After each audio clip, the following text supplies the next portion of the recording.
and welcome back to AEC Today Reports. We're so happy that you joined us. By now, most of you have heard of the passing of Elder Walter Pearson. He's meant so much to so many of us. I reflect on Net 04 and each sermon that he preached. I was there faithfully every night to hear each one. He just had that way of leaving you kind of on the edge of your seat wanting more. So tonight we're going to take some time talking to individuals who were also impacted by his ministry, as well as share some clips from some of the sermons that he preached at Allegheny East camp meeting. So we have a treat in store for you as we reflect on this man of God. Stay tuned for that, coming right up. There are some folk who think that because we are at the time of the end, you shouldn't smile anymore. We are coming up with a group of Nazi-like Christians who think that the austere represents the holy. Are you still with me? So if you smile in a pulpit, there are people who will write you notes and say, "You shouldn't do that." Well, you might as well write your note to me now.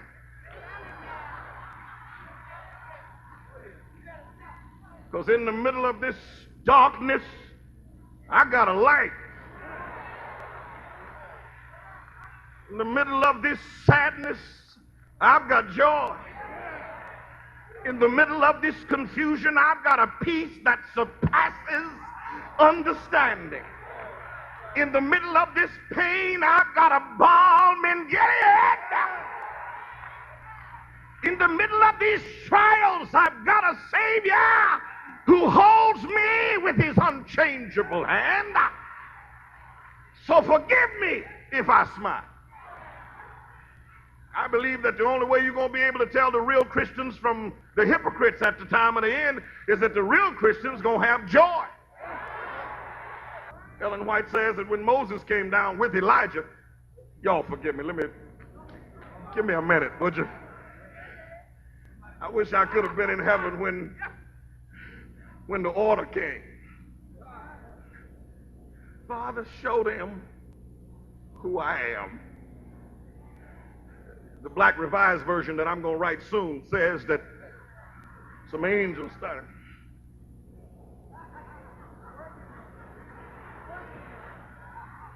I don't know who he's going to call, but I'm going to be ready if he calls me. Because I can show him who he is. Fairest of 10,000, bright and morning star, lily of the valley, rose of Sharon, King of kings and Lord of lords, commander of the heavenly. Let me go. Moses said, no, not this time. Because you've watched this stuff, but you ain't never been through it. Well, Lord, why don't you send somebody who knows? Elijah said, well, if that's going to be the case, you're not going alone, brother. And all of a sudden, down that beam of light that God created when he pulled back the curtain that separates earth from heaven, came Moses and Elijah to meet on another mount. When you are in peril and when you're about to face a time of trouble, go to some mountain and look carefully at the power that makes you who you are. Are you listening to me?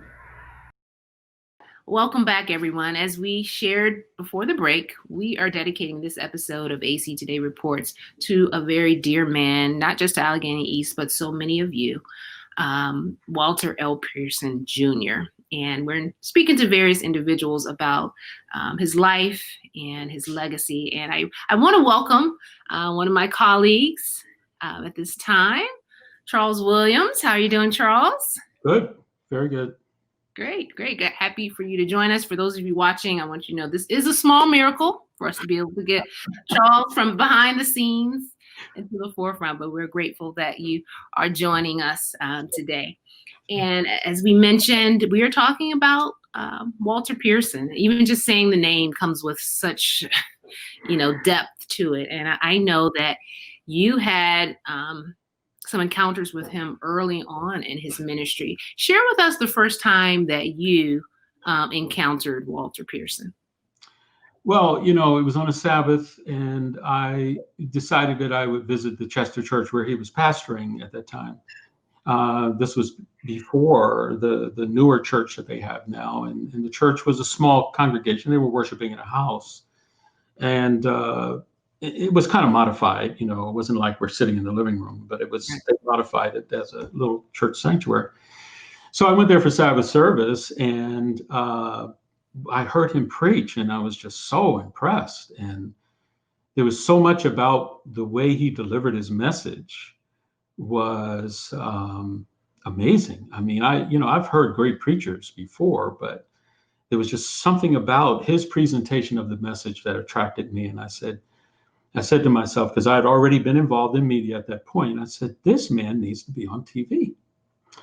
And so after the service was over, I, just took a chance and asked if I could see the pastor.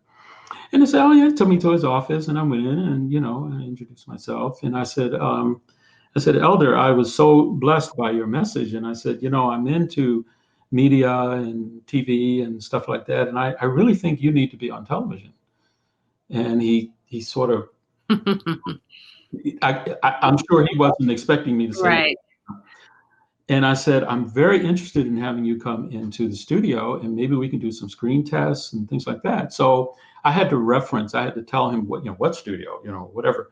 Well, prior to the media center being established as the official Allegheny East Conference Media Center, it was a organization called Real Life Associates, which was spearheaded by Elder Charles Cheatham.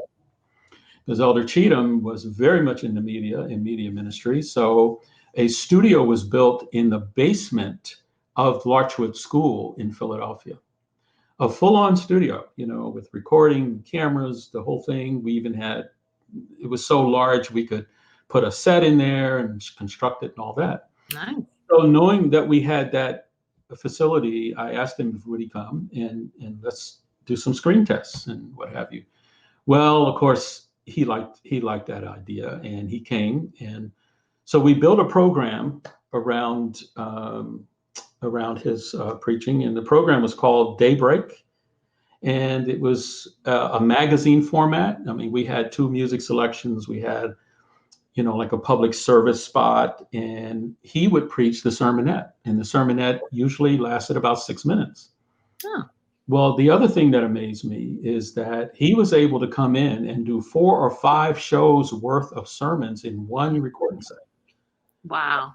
And he was nearly on the money every shot. He did it within 6 minutes, plus or minus a few seconds. So that was a part of the format.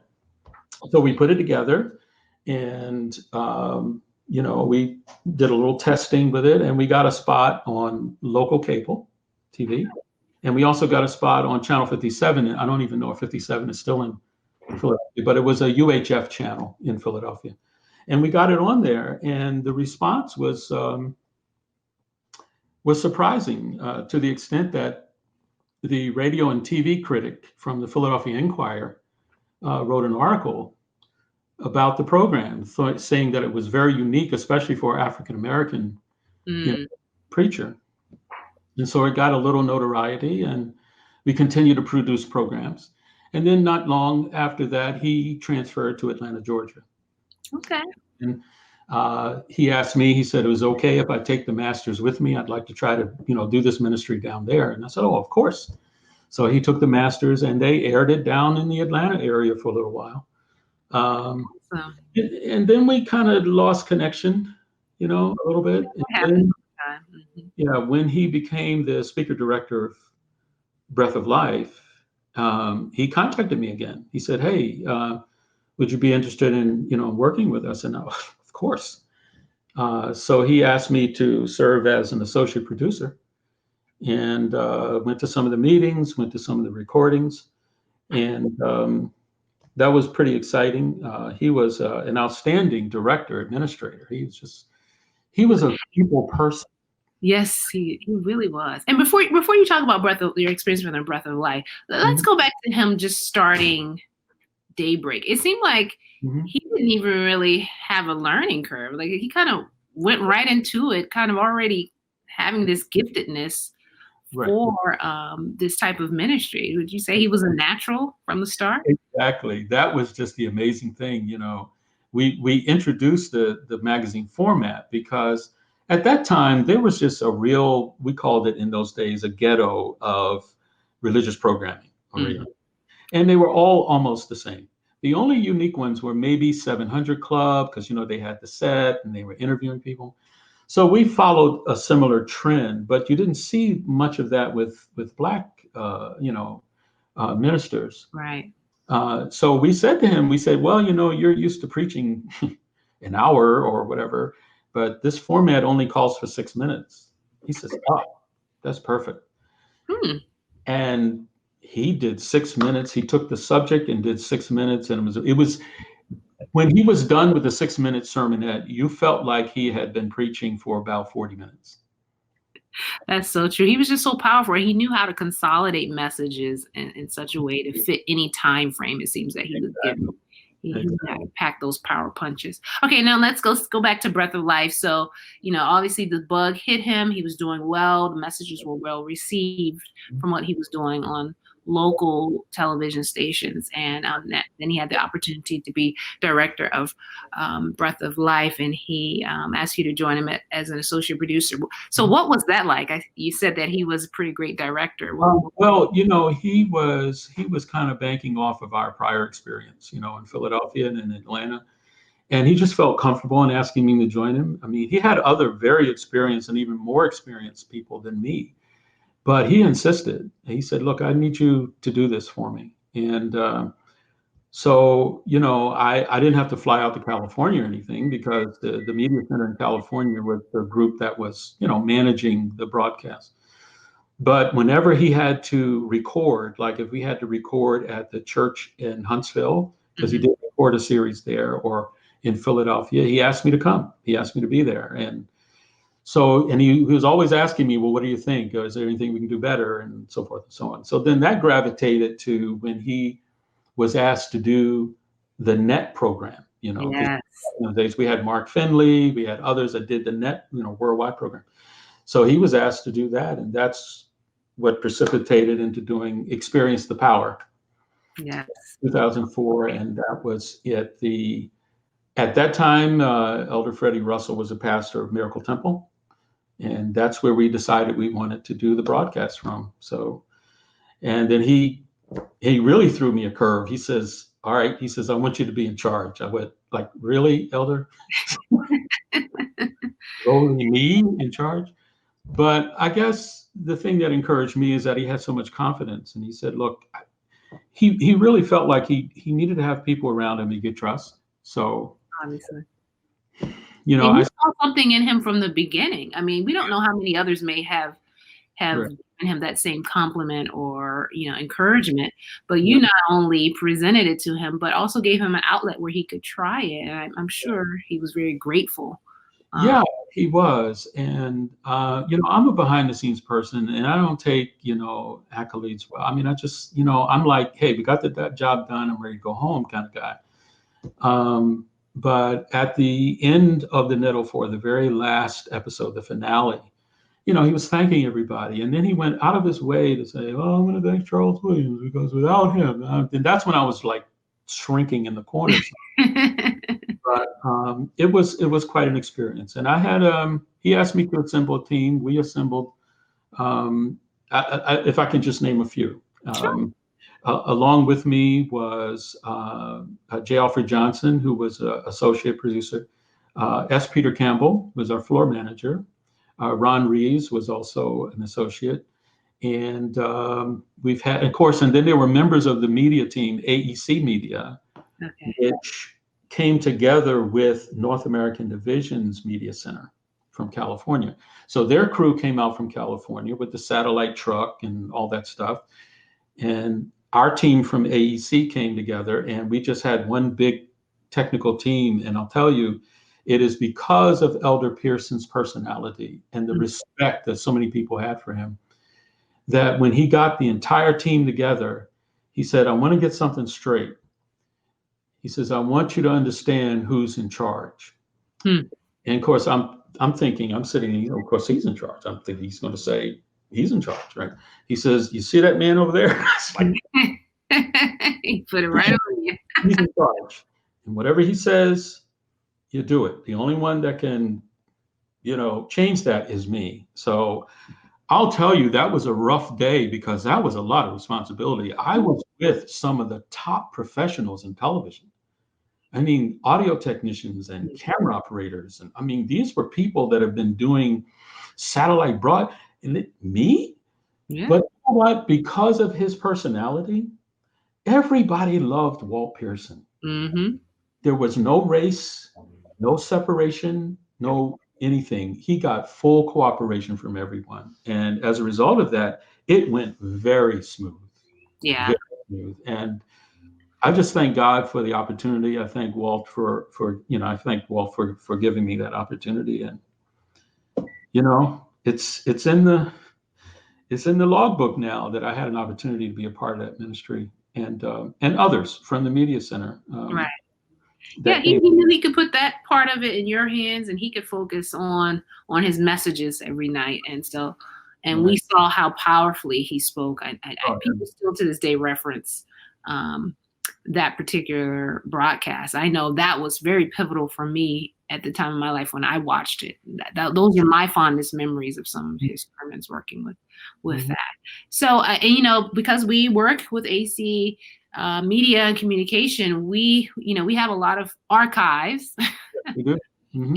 And Elder Pearson is among the archives, and he's definitely one of our most requested speakers in terms of people looking for archive sermons, because obviously he spoke at several of our camp meetings, which is why we're choosing to highlight some of those even within this episode. He's within our top 5 of most viewed videos and sermons on our YouTube channel. Yeah, absolutely. So it just speaks. It's just a testament to how his messages are still very captivating even to this day. And the thing that gets me about his messages is people remember titles. They remember direct paragraphs out of his messages. I mean, that's remarkable. And it speaks to the depth of what he brought to Adventist preaching. Right. So, yeah, I know we definitely. I also want to give, because this is what happens when you start naming names. On the original level of our engagement with him, we were in the Philadelphia studio, which ended up being AEC Media, but it was Real Life Communications. Went from Real Life Associates to Real Life Communications and AEC Media. But my colleagues at that point were Bill Morgan. He was in the studio, and he had a major part there. And we had a few others that would come in on a per project basis. But, at some point, the administration said, we need to move you up to Pine Forge. And that's why we ended up here. And Elder Cheatham was just, he was my mentor. He was so much in the media ministry. It was amazing. He did some things that no other ministers were doing. And I was just glad that he asked me to, join the team at that point. So. Yeah, that is a blessing. So as we wrap up, what would you say was Walter Pearson's impact on you personally? Just sum it up in a few words. He's a great storyteller. And I love it. And I used to tease him about his character voices. Every now and then he'd go into a little character voice, and I tease him about that. And he just chuckles, but that was his style. And the other thing that really, that I was just so blessed by was the fact that he appealed to all races. And I know that to be a fact because after each night of Net 04, he would bring the staff together and he would talk about that evening's broadcast. And, we go through the basic, how can we do this better? Or what do we need to change? But then he would also share with us the responses from various people who were writing in through email. And he got hundreds and hundreds of emails from, each night. But what was astounding is that they were coming from all over the world. We had folk from the Ukraine and Germany saying, hey, can you appeal? Yeah. All over. He just appealed to everyone. And that was the uniqueness about his ministry. And I really admired that. And I don't have official numbers, but I personally think that he during that era, he had the most downlinks in any of the net programs, but don't quote me, but we all kind of feel that way. No one's going to argue with that. Right.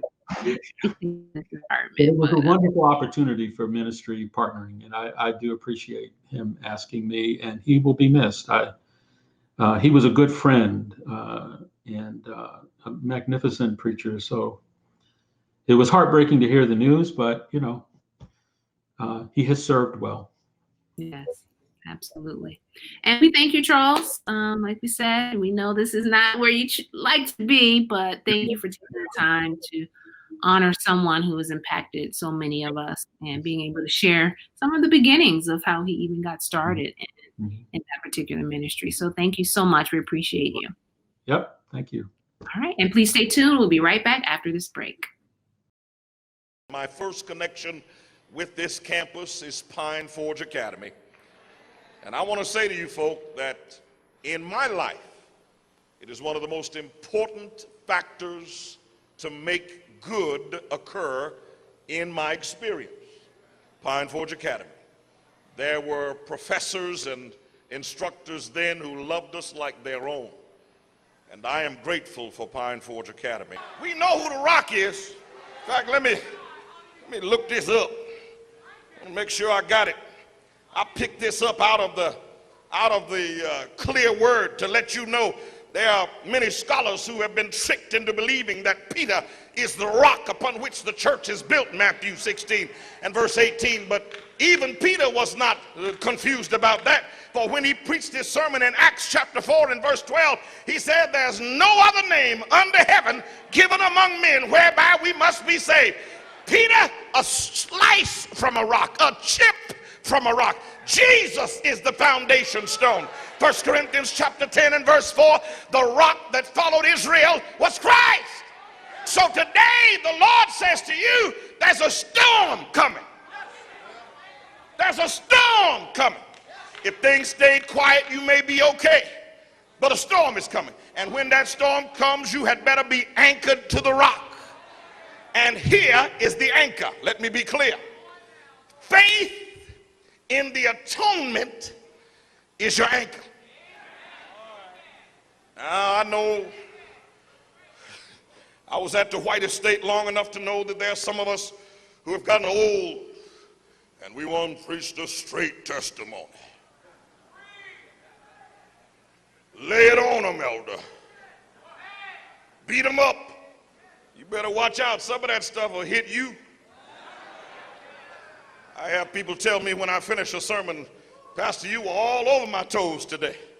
I say, yeah, but before I got it to you, it preached to me. It stepped everywhere I had a place to step before I brought it to you. And if it doesn't step on my toes, I won't bring it to you. You've got to understand that this is the straight testimony. This is Lift Him Up, page 331. We have this hope as an anchor for the soul, firm and secure. It enters into the inner sanctuary behind the curtain. The fact is that what anchors us to Jesus is the fact that Jesus died to give us salvation. Let me talk about it for a minute. I'm going to try to stay calm too. When Jesus went to the cross, when Jesus was nailed to that cross, there was pain and agony. There was blood that was shed. But when Jesus hung there and declared, it is finished, in heaven those words were translated, it is accomplished. It is accomplished. Over at the temple, the priest was doing business as usual, picked up his knife to cut the throat of another lamb without blemish, but type had met antitype. The metaphor had lost its meaning. So the priest heard a strange sound behind his back. It was the veil that separated the holy from the most holy place. It tore from the top down to the bottom, so to show that no man had done it. And when the priest looked around and for the first time looked into the holy, most holy place, shocked he was. But he didn't stop. Picked his knife up again and was about to take the life of another little lamb when his hand began to tremble. and the knife dropped from his hand, and the lamb scampered away. For Jesus, the perfect Lamb of God, had gone to the cross. And no longer did you need a priest to get you to the mercy seat. No longer did you need a priest to get you to the Shekinah glory, which represents the presence of God. The Holy of Holies was opened up to you. Down at the bank, they may not know who you are, but Jesus opened up the most holy place to you. Not the ones with a theological education, not the ones with an office in the church, not the ones necessarily who are recognized by the whole organization. The smallest, most insignificant saint can get to the Holy of Holies by the gift of Jesus. All right, we're back on AEC Today Reports, and as you know, we are reflecting on the life of Elder Walter L. Pearson Jr. And now we have someone else who was also a very important part of his life and was able to witness his ministry up close and personal. And I'm sure, particularly in Allegheny East, we will recognize this face. This is Elder Alvin Kilvo. How are you doing, Elder Kilvo? Doing well. Good morning. Yeah, so, I'm sure like most of us, when you heard the news of Pearson, it probably, the news of his death, I should say, it probably was a little bit of a sting because you worked so closely with him and knew him so well. But tell us, let's go back to when you first met Walter Pearson. When was your first encounter with him? Well, actually, Elder Pearson and I met up early in our ministry. Elder Pearson had been called into ministry by Elder Harold Cleveland. And the Allegheny East Conference and the Allegheny West Conference was organized in 1968. And we were contemporaries, but we were in different conferences. The Allegheny East Conference extended a call to Elder Pearson in the mid to late 70s. He came to pastor the North Philadelphia church, and that's when we really began to first hook up together. Awesome. So you were colleagues. I didn't even realize until recently that he was a pastor in Allegheny East years ago. I thought, I know when he came recently, but I didn't know he had some history here with us from the 70s. So, well, actually, he pastored twice. He pastored the Chester, Pennsylvania church. Right. And I believe that was before, well, can't quite say right now, but then he returned and he pastored the North Philadelphia church. Right. Yes. Okay, great. It was during that time that he actually launched his first media ministry, because while serving as the pastor of North Philadelphia, he, in the early beginnings of the Allegheny East Conference media, he launched a television program called Daybreak. That's right. Yeah. Charles Williams was sharing with us about that. Yeah, that was great. Daybreak. That's how he kind of got his spark for that type of media ministry. Right. So now you ended up several years later working with him with Breath of Life, and you served about 20 years on that board. Is that correct? I have chaired the Breath of Life board since January of 2001. Wow, look at that. Wow. Okay. So what was your experience with Pearson in terms of watching his media ministry develop and with Breath of Life and everything that he did throughout his career? Well, essentially, to say that Walter Pearson was just a preacher would be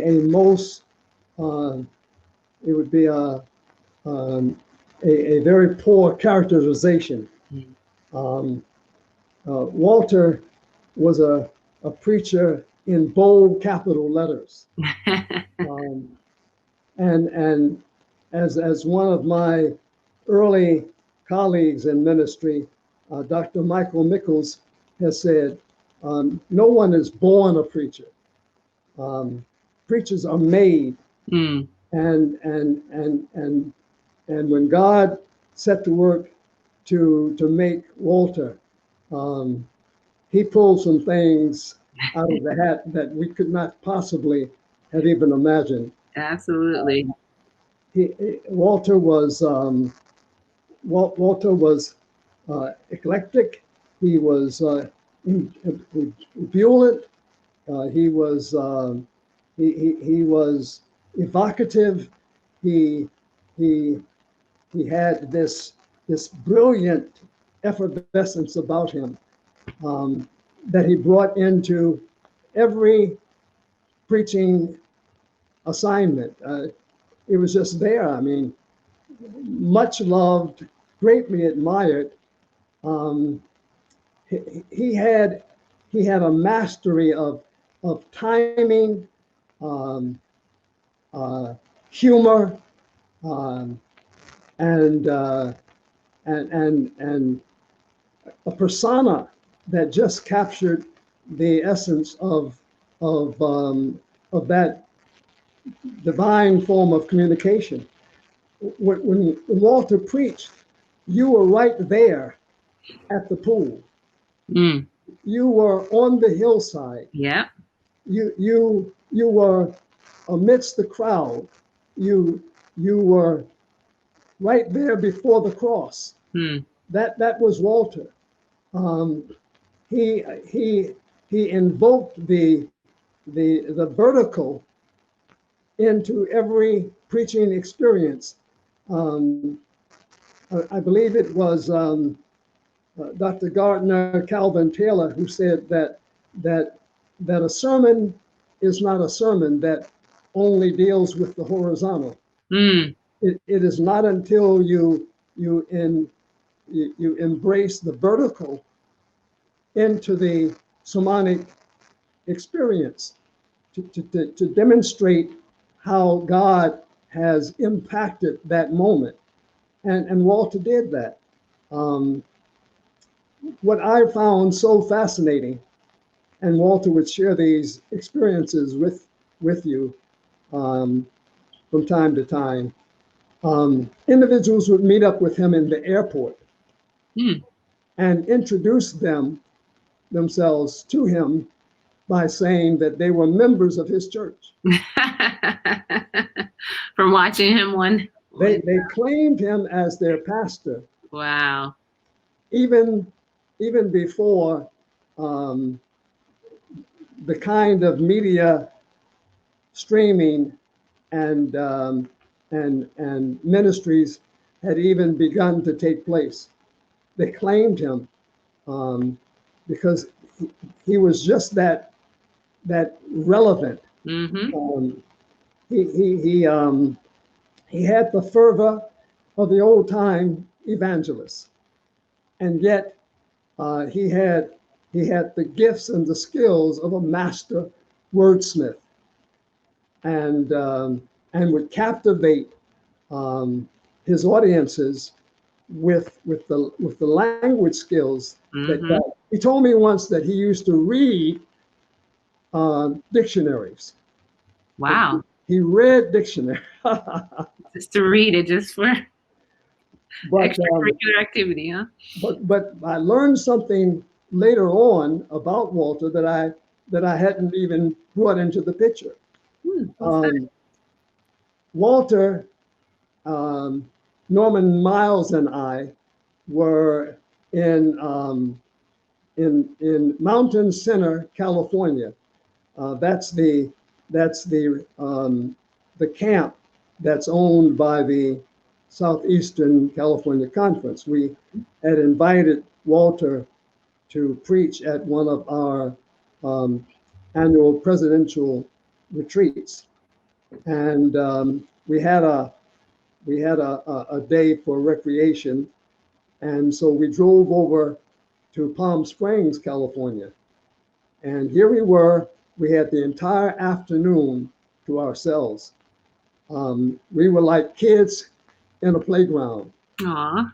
and unknown to each other, we all were lovers of art. Hmm. And I was an aficionado, but Walter and Norman are actually artists, Wow. Okay. I didn't know and that. and so we would go from art store and studio to another, different forms of art, and it was then that I realized that just as he was a well developed and talented artist, he had the artistry of preaching. Mm-hmm. His ability as a storyteller was to create something that was bigger than life. And he did it in such a contemporary way that even the the the most nominal average listener was captivated in that moment. It's so true. And it's funny how everyone describes him the same way, because he just had this gift of using words in a way, words we were familiar with, but it's somehow the way he put them together just created some type of spiritual magic, if you will. So did you have a favorite sermon of his, or line, or topic, message that he covered? Everyone seems to have something that sticks in their head from a message they've heard him preach. There were many. Um, he had one on. I can tell you what the topic was. I can't remember the title. Hmm. I know that there was one. They all cried. That Mm-hmm. was a powerful, because it was so emotional. Um, but he did one on the eagle. Mm. He did one on that text where Scripture references that that they that wait upon the Lord shall renew their strength. They will mount up like eagles, run and not grow weary, walk and not faint. And the way he captured that and related to the intricacy of the eagle, how the eagle does not fly in groups, and the broadness of the eagle's wingspan, and how the eagle commands the air, Right. and so that was one. Yeah. And then he did one on on um,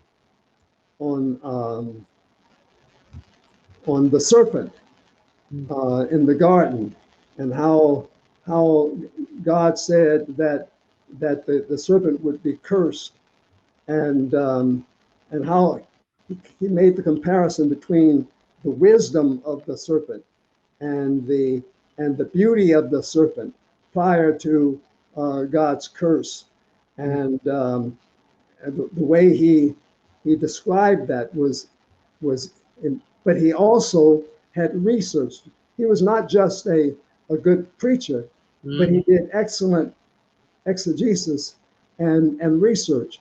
And he had talked with a scientist, and he had discovered that even though snakes crawl on the ground, that they have something he called landing gear.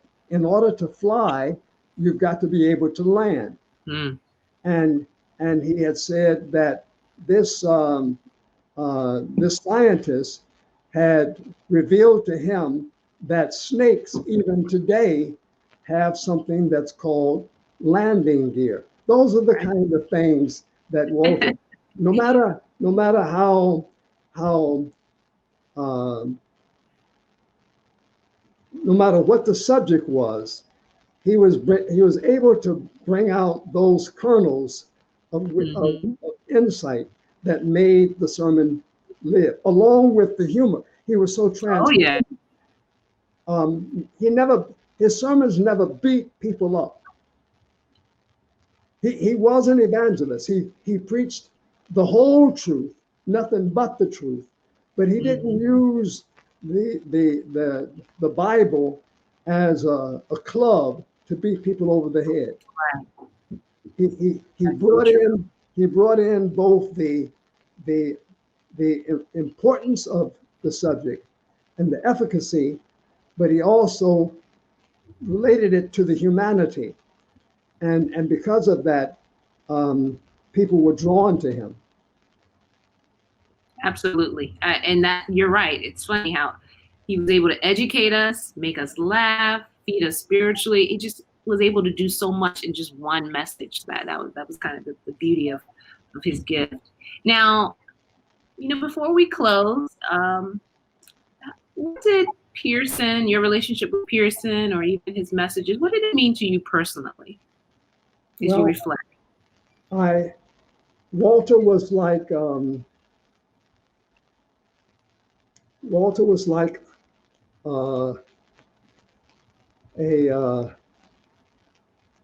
meteoric star. While shining, he illuminated the darkness. While shining. Wow. He was like a shooting star. He brought that added light into our experience. Absolutely. But then he went into the darkness. And I witnessed that firsthand.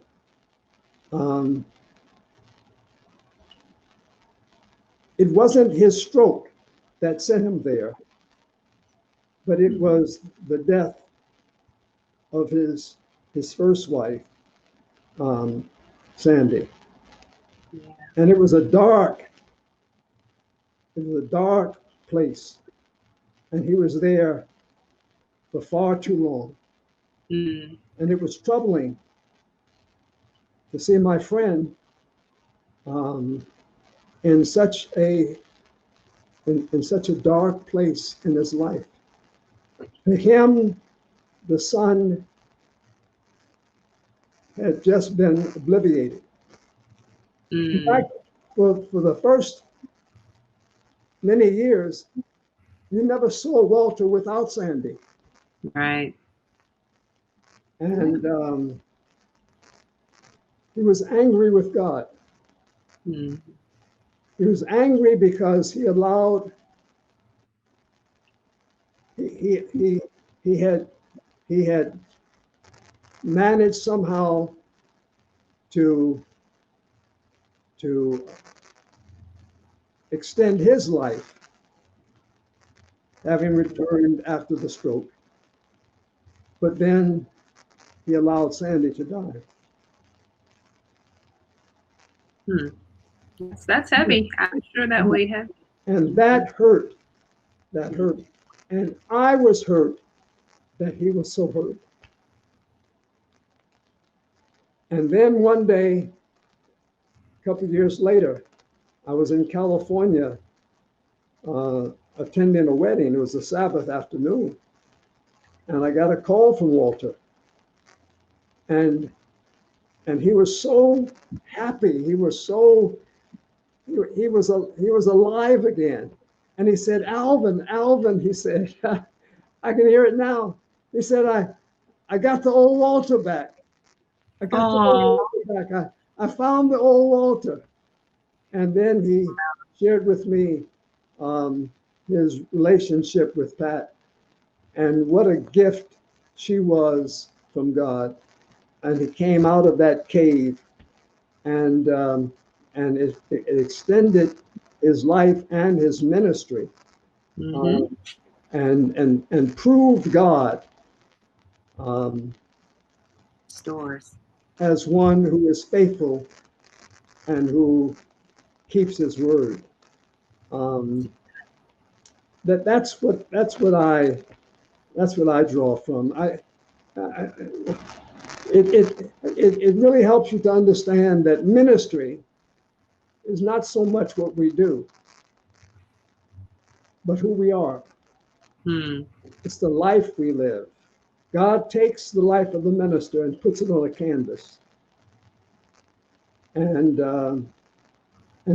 through our experiences, we are preaching sermons. And I think that's my take.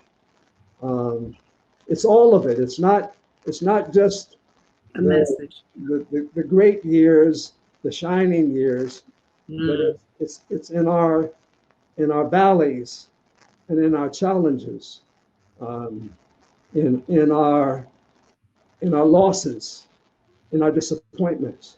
All of that is portrayed in the life of the preacher. Powerful words there, Elder. Powerful words. Beautifully spoken. We thank you so much for taking this time to reflect on your friend and the great preacher that he was, helping us understand that his life was a ministry. It wasn't just the messages that we enjoyed so much. Thank you so much. Thank you for what you shared. I think you helped us see a more well-rounded picture of someone that we've all grown to love. Thank you so much. Let me close with this thought. Sure, go ahead. Francis of Assisi is quoted to have said, "Preach always. Use words when necessary." I love that. I like that. Powerful. Talks about the life, living the life so others can see. Thank you. Beautiful closing words. Thank you for joining us again, Elder Kilvo. We wish you the best. And please tell Miss Joel we said hello. Take care. And please stay with us. We'll be right back after this break. See, when something goes to scratching on the wall, I don't care how drunk you are, you can get sober. You try it at home. You let something start scratching words on your wall at home and see, don't you get sober. It'll cure you of any drunkenness. The man woke up, "What's wrong? What's happening?" Queen Mother said, "Call Daniel." "Daniel? Who's that?" So you remember him. That one with the Hebrew boy and fiery furnace, and that one who used to eat beans and stuff. Call him. He can tell you what the dream means, and he can tell you what words mean. So out of a half century of retirement, they brought old Daniel back. Ellen White describes when the man got up and got himself back together and kind of checked to see how he's looking. So let me go on back in there. But once he got in there, it came back to him like riding a bicycle. You may quit, but it'll come back to you. And he stood up in there and said, "Oh yeah, I know what that says, King." But before he told him, you read it in the Bible, he said, "Look, you messed up, you know." See, when you retire, you don't have to worry about the folk paying you. I'm going to tell you what them words mean, but before I tell you, you messed up. I can see what you've been doing in here. You drinking out of God's vessels, man, you ain't got enough music to drown that out. You can have women dancing all around this place half naked, but if God gets mad at you, he'll shake this place down. In fact, I got a feeling that God is working on your stuff right now. And then told him what the writing meant on the wall. Now, Daniel disappears, and you think he's gone, but if God loves you, and if God knows you, and if you are true and faithful to God, you do not pass off the scene of action. The Bible says even after you die, your works follow you. When you serve the Lord, you don't disappear. Welcome back to AEC Today Reports. We're glad that you're staying with us. As you know, in this episode, we are celebrating the life of one of the greatest preachers to ever face Adventism. We're celebrating his life today. And so I have with us another special guest. He will be very familiar to our AEC family and others. And that's none other than Pastor Richard Martin. Welcome, Richard. Thank you so much, Tasha. It's a pleasure to be with you today. Thank you so much for being here. We all think personally back to our experience with Elder Pearson, and I have my own. But you took the time to pen a very heartfelt reflection on the impact that Walter Pearson has made on your life. Can you just share with us what impressed you to honor him in that way? Well, of course, a part of it has to do with the context in which his passing has taken place. As many family members have passed away during the COVID-19 pandemic, it has caused us not to be able to look forward to traditional gatherings, much more as a senior statesman in our church.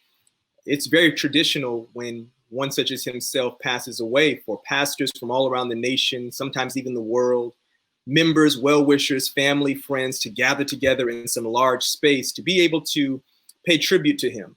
And I think in part it was knowing that that might not happen as we are accustomed to it happening, and individually just wanting to process my emotions and articulate my emotions in kind of a more substantive way for myself.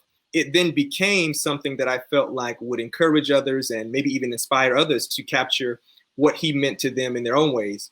As I saw posts before I wrote mine, I said, I think I want to take this time to do the same thing. And after I posted mine, I've seen others who have taken the time to do the same. So it was a mix of all of those inspirations. One, listen, we might not all be able to come together to be able to lend our voices, to write tributes that can be read aloud, but social media has provided us the opportunity to post a picture, post a video clip, write some meaningful words. And to be honest, it really just came from what I genuinely believe to be an awesome privilege to have seen the man with my own eyes, heard him with my own ears. As I said in my post, for some time before we ever met personally, I just admired him from a distance. He was a distant mentor, as I've seen another person say. Didn't really think that I would ever be able to come in such close contact with him in my ministry, and I'm forever blessed because of it. That's great. And, thinking back on how he became a part of your life and as a mentor, do you remember the first time you ever heard him speak? Yes, I do. I am just as much a part of probably the global community who can say my first encounter with him was on television. It was my father and one of our local church elders who began to kind of mention his name. Did you hear Elder Pearson, Elder Pearson? And I wasn't too aware of who he was. And so we gathered together one evening to hear one of the Breath of Life telecasts. And there he was preaching. I don't remember which message it was, but I was spellbound, captivated. And then it was several years after that, not several years, it wasn't long after that, that I heard him live for the first time at Patmos Chapel in Orlando, Florida. It was a surprise visit. We woke up Sabbath morning. As far as I knew, we were going to our home church. I didn't think it strange that we were leaving a little earlier than we would have customarily did. That would happen from time to time if there was an special event at our church. But we passed our exit, kept going, and then we made it to Patmos. And when we arrived, that's when I saw in the program who was speaking, and I lit up. My dad knew that was going to get me.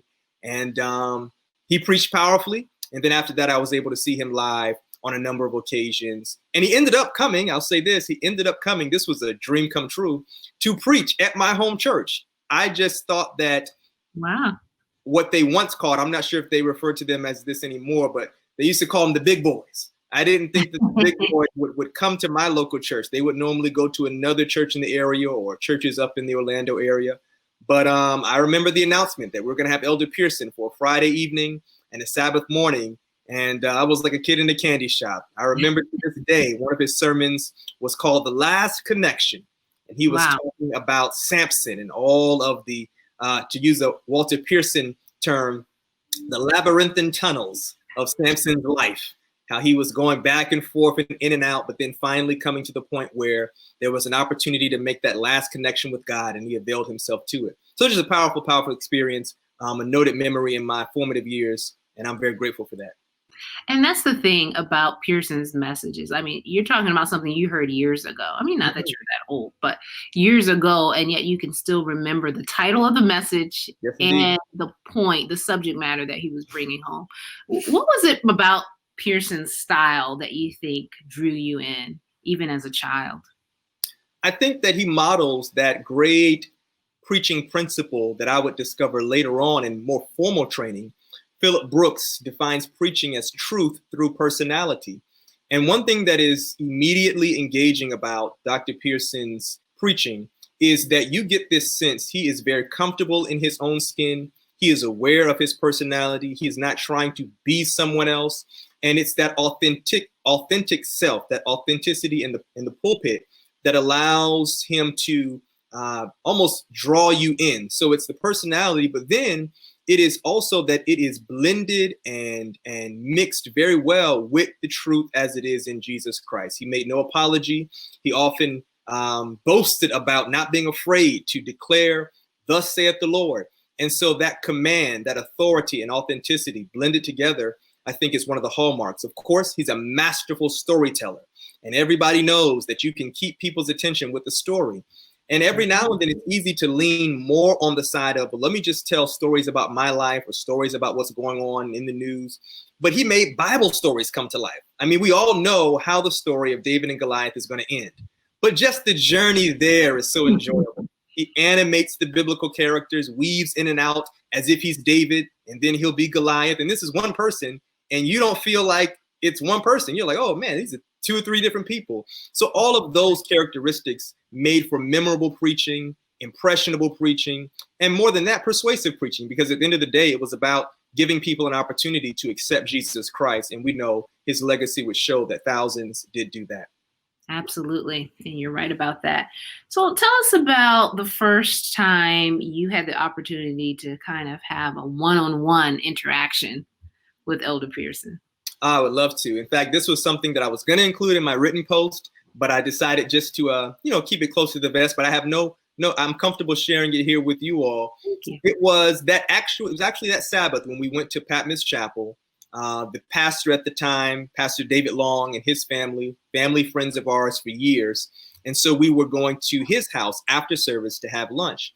And so I just remember kind of being a fly on the wall, as it were, as he, quote unquote, worked the room. I mean, everyone was in stitches, laughing, very humorous, very gregarious personality, which isn't always the case with preachers. Sometimes in the pulpit, there is this sense that we are natural extroverts. Sometimes we are caught off guard when people are somehow surprised that off the pulpit, people might be introverts, maybe to themselves. Not Elder Pearson. What you saw in the pulpit was who he was off of the pulpit. And so I would engage him, asking questions. What kind of endeared, I think, my family to him in that moment was my parents were saying they were considering sending me to Pine Forge Academy. I was almost finishing my sophomore year in high school, and immediately he began to, without hesitation, boast of his time at Pine Forge Academy, boast of the legacy of the institution. We had known something about it, but he put us over. He said, listen, you should go. You won't regret it. He will benefit from it, especially if you all are saying that he is sensing a call to ministry.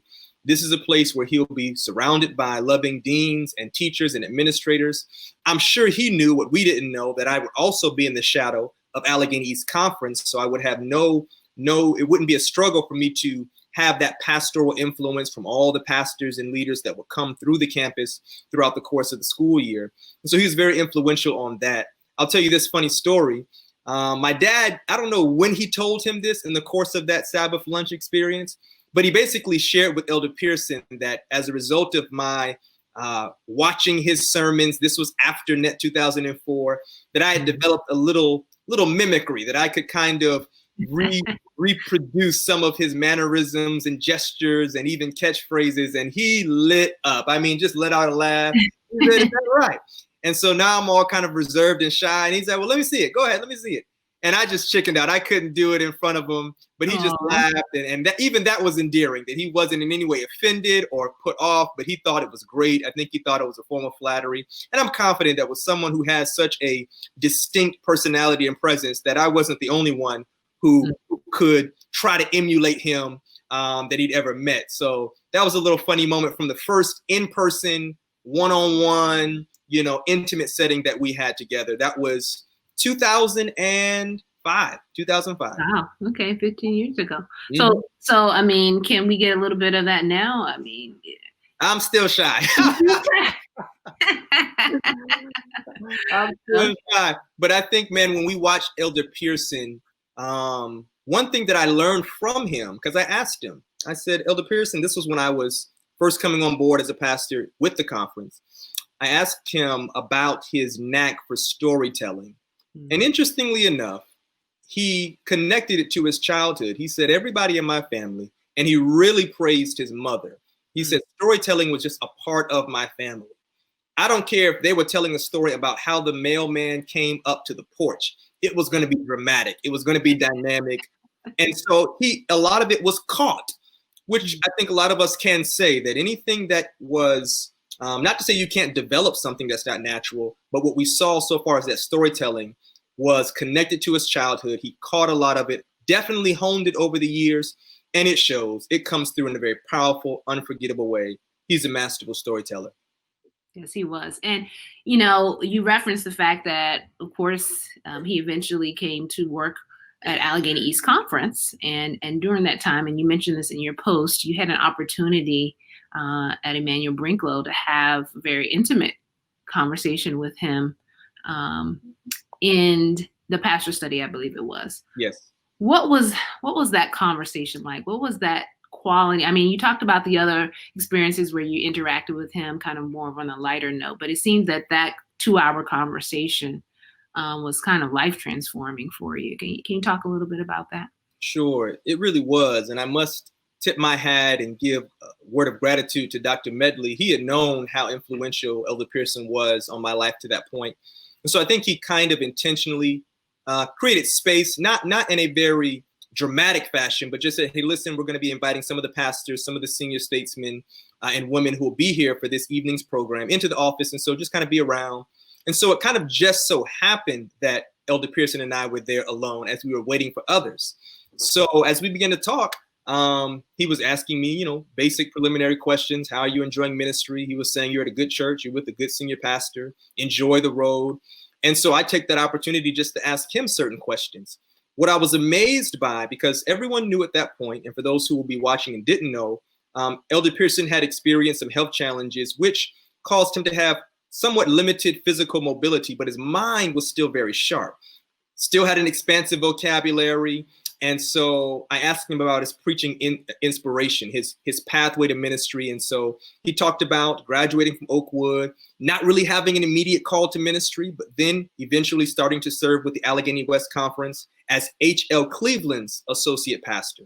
He mentioned Samuel Myers, C.D. Brooks, E.E. Cleveland, Charles Bradford, which you have to think at this time when he's starting ministry, these pastors are much younger than the faces that we might be used to seeing. E.E. Cleveland, C.D. Brooks, Charles Bradford, they don't have gray hair at this time. These are kind of the middle-aged, maybe late young adult pastors. So he's referencing them as those that were inspiring him. And so he tells the story that about 2 or 3 years into his ministry, he just felt like, hey, I have my style down pat. I know who I am. I'm fighting in my own armor.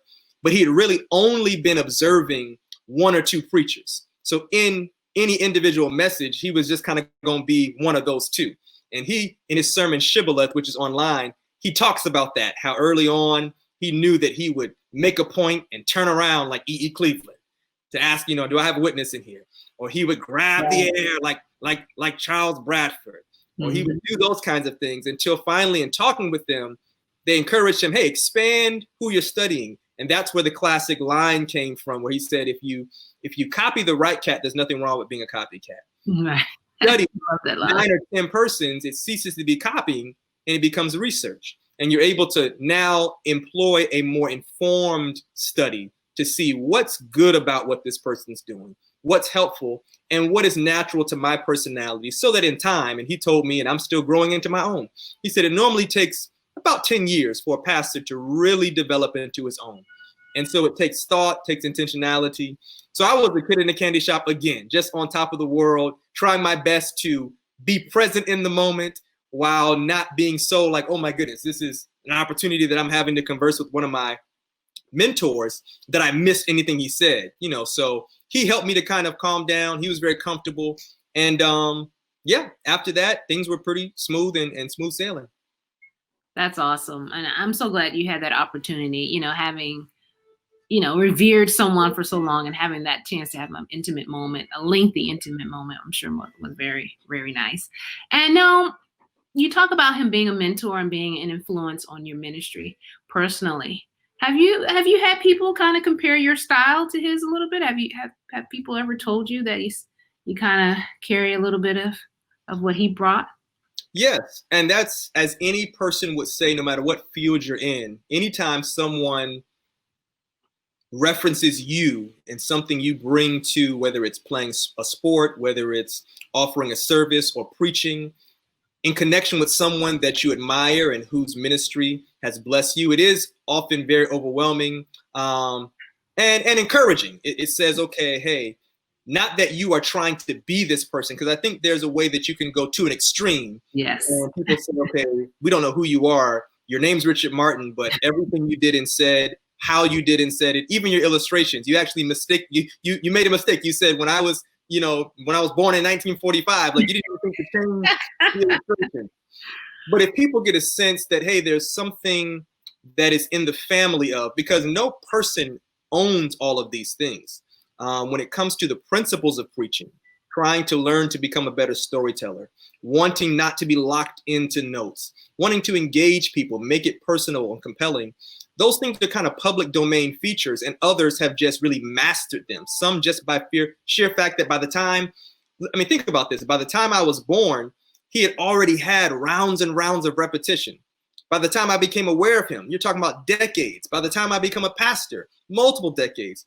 And so I think what people are saying when they say that, hey, we see something about this gentleman in you, it helps me to at least know I might not yet be as far down the road as I will be, but I think I'm tracking in the right direction. And I know I'm not the only one who can be mentioned, and I can mention names myself who you can see remnants or vestiges of Walter Pearson in them. I think of Deblier Snell, I think of Myron Edmonds, Wesley Knight, who have their own unique presence in the pulpit. But there are certain streams that flow through all of us that we can say, hey, and other people might not know, but we know it when it's happening. This kind of is a Walter Pearson moment. He would handle this like this. He might use these words. Even if there are off-pulpit principles, such as just trying to expand your vocabulary, reading widely, that's something we get from him too. So yes, people have said that. I'm encouraged by it. I'm humbled by it, but I still take his counsel as the true north. God wants to have your personality consecrated for you to be the best you can be. That's so true. And the comforting thing about when we lose great speakers like Pearson is the new generation who have been influenced, and we see those glimpses. It gives us hope to know that gift God gave him has been passed on, and we can still continue to hear good preachers like yourself. So it was kind of great to talk to you and hear about the Walter L. Pearson Jr. Influence. And it's good to know that someone like you studied and continues to study someone as great as him, because we're confident that you will be one of those who will help the ministry go forward and even in a mightier way than he was able to do. So thank you for your ministry, and thank you for your reflection. We just want to let people know, if you want to read the full reflection that Pastor Martin wrote, you can view it on his Facebook page, but we also shared it on the Allegheny East page. But thank you, Pastor Martin, for taking some time to reflect on such a great man. It was great hearing from you. You're welcome, and thank you. All right, thank you. All right, stay tuned. We'll be right back after this quick break. Why are we so cast in the last 400 or 500 years of black history? Why do we sit around talking about what we can't do? Do you know who we are? While other people were crawling out of caves, we were throwing diamonds at each other and eating out of ivory plates. Are you listening to me? You got nerve be going, we ain't ready. You speak for yourself. I'm ready. I've been ready. My granddaddy was ready. My great-great-great-great-great-granddaddy was ready. I got ready in my blood. I'm ever ready. If you program your mind to follow Jesus, you will make it, because God has determined that you'll make it. Not only that, but you got this royal black blood flowing through your veins. Do you know who you are? Don't let nobody fool you, make you think because you down now. Last 500 years don't mean nothing. Man, I come from a long line of survivors. They caught my forebears over in West Africa, snatched them out of town, put them on a ship, buried them in their own waste in a ship. Some people couldn't make the trip. Some people couldn't take the waste. Some people couldn't get past the disease. Some of them couldn't stand it when they were separated. Some of them couldn't understand the language and gave up. Some of them didn't know how to work and fell dead. Some of the folk got so up in it that they got killed. Some of the folk didn't know how to handle the situation, so they got their minds confused and went off. My parents made it through all of that. I'm a bad somebody.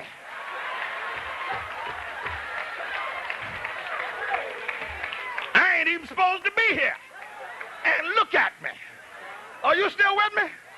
The fact that you're still here is an amazing thing. And you up here telling, we ain't ready. Well, speak for yourself. I'm ready. If we can handle what we already handle, we can handle this. The promotion, somebody will always be there. Well, Darius, at the risk of sounding like I'm putting cold water, I believe it is necessary to have a certain homogeneousness. And if you recall, if you will study the history, and by your leave, I would just want to suggest that I have taken the time to look back into the record. This man, Daniel, is a seditious, dangerous man. He sees things that we don't see and knows things that we don't know and practices things that we don't practice. And I believe that his presence among us would be a negative influence and would always cause us to have fears. Let me just humbly suggest, if you would allow me, sir,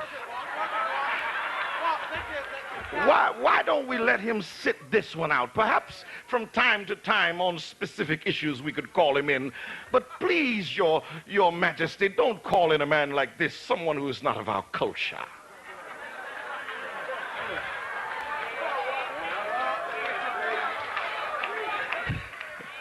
Are you still with me? May I say thank you very much. I appreciate it. Call Daniel. Appreciate your erudite exposition on the history.